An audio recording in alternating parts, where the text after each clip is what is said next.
Welcome to today's video, where we look back at the terrifying moments when Typhoon Bebinca hit Shanghai. Typhoon Bebinca, one of the most powerful and devastating typhoons, has left the entire city in a state of emergency.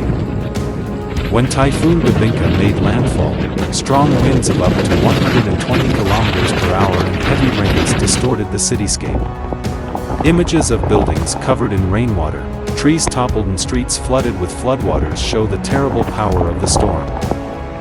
Thank you for watching the video. Please share to raise awareness about disaster preparedness and support the community in times of need. Don't forget to like and subscribe to the channel so you don't miss out on other important updates. See you in the next videos.